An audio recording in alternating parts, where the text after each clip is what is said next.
aqui da Juliana. Você pode falar sobre isso, né? Pode falar sobre... Eu não tenho problema. Feltrin, eu tenho um programa de entrevista e eu sou comediante que faz piada de tudo. Eu não tenho direito de dizer que eu não posso falar de alguma coisa. Eu falo de qualquer coisa, meu amigo. Então, vamos lá.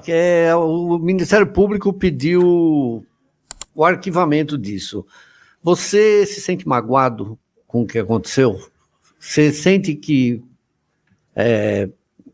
ingratidão da parte dela? Olha, o que aconteceu com isso foi realmente uma coisa bem inesperada. Sem dúvida alguma, Mas também, Feltrin, eu já passei por algumas vezes isso. E todas as vezes... Na Band? Não, de ingratidão. Eu já ajudei muito comediante que chegou de outros lugares, outras cidades, pediu oportunidade, e eu sempre cavei oportunidade, sempre procurei ser amigo, sempre procurei... Aquele negócio que a gente começou falando no início, né? Eu vou falar uma coisa, eu sempre procurei fazer para os outros o que eu gostaria que fizesse comigo. Eu sou uma pessoa que eu considero que Deus me abençoou muito. Eu sou uma pessoa que eu estou hoje em uma situação que da onde eu venho, eu jamais imaginei na minha vida que eu poderia chegar nessa situação.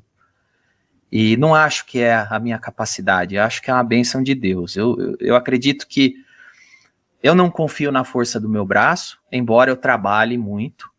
Eu trabalho como se Deus não existisse, mas eu com a plena certeza e convicção que se Deus não abençoar, meu trabalho é em vão.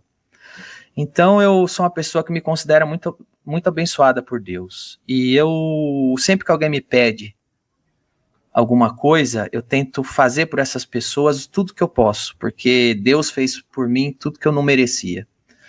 Então, eu já teve muito comediante que chegou pedindo oportunidade, eu fiz o meu melhor, fui generoso, fui legal, e depois, lendo tweetada, lendo coisa na internet, eu descubro que esse cara virou militante e hoje me odeia. Então isso aconteceu comigo, e todas as vezes foi por causa de política.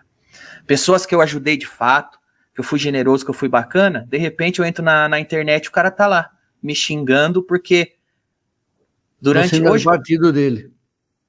E mais do que isso, hoje um pouco menos, mas 10 anos atrás, 5 anos atrás, era da moda me xingar. Quem me xingasse em público, quem cortasse minha cabeça em público, ganhava biscoitinho da Beautiful People. As pessoas queriam ir para Globo, queriam ir para rodinha do Leblon, e sabiam que me xingar fazia ganhar pontos. Faziam o jornalista chamar ele de, olha esse cara, vem para cá, porque eu era persona não grata. Porque eu criticava o Lula, o PT, o PSOL, né? Então, isso é sacrossanto, não se mexe com isso. Eu mexia, eu fazia piada, eu zoava, e aí as pessoas começaram a entender que ganhavam pontos. E eu acho que o caso da Juliana foi uma coisa que ninguém esperava que isso acontecesse. A Juliana, eu nunca chamei a Juliana para ser do De Noite, pro Agora é Tarde, né? Que a gente começou lá no Agora é Tarde, né? Eu não escolhi a Juliana para Agora é Tarde porque ela era negra. Eu escolhi a Juliana porque ela era uma pessoa bacana, simpática, carismática e competente. E eu entendi que ela era uma ótima pessoa para estar com a gente. Eu não escolho as pessoas por causa do sexo, da raça, da cor da pele, da opção sexual. Eu escolho as pessoas para trabalhar comigo, pessoas que eu admiro, que eu vejo qualidades. Para mim, assim, se você é preto, branco, gay, homem, mulher, eu não dou a mínima para isso aí. Eu dou a mínima se você tem competência, tem caráter, é uma boa pessoa, são os valores que eu levo em conta. Cor de pele, sexualidade, sexo, pra mim, tô nem aí. E a Juliana foi o caso. E a gente sempre se deu bem, sempre trabalhou junto, mas eu não sei o que aconteceu, não sei exatamente o que aconteceu, nunca tive uma conversa a esse respeito da Juliana, porque de um tempo para frente a Juliana começou a ficar muito distante, nunca entendi direito por quê, nunca mudei minha postura, mas a Juliana começou a dizer que algumas piadas não quero mais brincar, não quero mais fazer, não quero mais servir cerveja pro convidado, não quero mais isso, aquilo, e eu fui falando, tá bom, faz o que você gostar, o que você sentir à vontade, foi se afastando. Aí aconteceu o episódio do Otávio Mesquita, ainda quando aconteceu aquilo dos áudios que eu vazei, nosso relacionamento era completamente normal. Se você vê minha conversa com ela no áudio, eu sou um cara que sou amigo dela, e eu tô falando assim, eu não vou entrar em juízo de valor se o Otávio Mesquita fez ou não fez. Eu não vou nem dar minha opinião aqui, Juliana, mas se você acha que fez, eu tô do seu lado. A gente tem os vídeos e vamos tirar essa história limpa. Então eu ofereci para Juliana algumas coisas. Primeiro, advogado, doutor Maurício. Várias coisas. Vamos conversar você e o Otávio Mesquita para ver se teve mal entendido? Não. Vamos no compliance? Não. Vamos no RH? Não. Vamos na delegacia? Não. Meu advogado está à sua disposição? Eu não quero. O que você quer? Quero isso, então eu te dou isso. E se você mudar de ideia, eu estou com você. Então, quando ela aparece em público, do nada, dizendo que eu não dei apoio a ela, que eu fui racista, eu paro e falo, ela está falando comigo igual gente que não me conhece fala para cortar minha cabeça.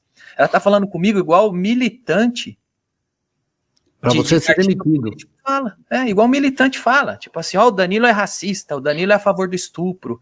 Eu estava do lado do Danilo, fui estuprada e o Danilo ficou do lado do estuprador. E só porque eu sou preta e pobre, ela não fala isso? Falou. Como que assim, cara? Que uma pessoa que eu escolhi para trabalhar comigo, que é preta e pobre, hoje ela não é mais pobre, pelo contrário. Você viu a notícia que ela pediu para a justiça... justiça gratuita. Por que o Ministério Público não deu justiça gratuita? Porque ela ganhou 400 mil reais no ano passado. Porque ela não é mais pobre. E ela estava dizendo... Uma das coisas que ela disse é assim, você fica do lado da Calabresa, será que se ela fosse preta e pobre você ficaria? Porque do meu lado você não está?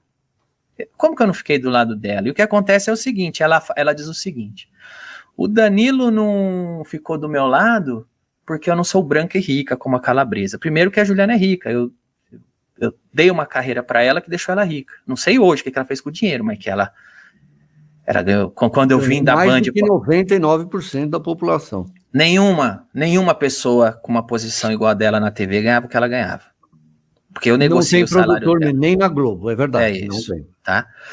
E tem o seguinte, ela diz que da Calabresa você ficou do lado em público. Mas o que acontece? Eu sabia do caso da Calabresa, que depois teve vários desdobramentos, e você foi um cara que deu muitos desdobramentos aqui, mas a princípio eu sabia do caso da Calabresa em particular. Eu não tinha maiores detalhes. E em todo momento que a Calabresa falou comigo em particular, eu jamais dei uma opinião pública a respeito. Mas você sempre acreditou nela. Sempre acreditei nela. Porque eu você também... é meio que o padrinho dela, não é? Não, mas não é por isso não. É porque eu também tive... problema com o Mellin. Eu também tive muitas experiências com o Mellin, que eu não tenho problema em dizer, que eu acho o caráter dele duvidoso pelas experiências que eu tive com o Mellin. Então, e eu conheço a Calabresa e conheço o Mellin. E eu sempre duvidei mais do caráter do Mellin do que da Calabresa pelas experiências que eu tive. Mas o que eu tô querendo dizer aqui sobre a Juliana é o seguinte. A Juliana me acusa que eu fiquei do lado da Calabresa e não dela em público. Só que o que acontece? Eu conhecia a história da Calabresa em particular há muito tempo. E eu nunca me expressei em público a esse respeito.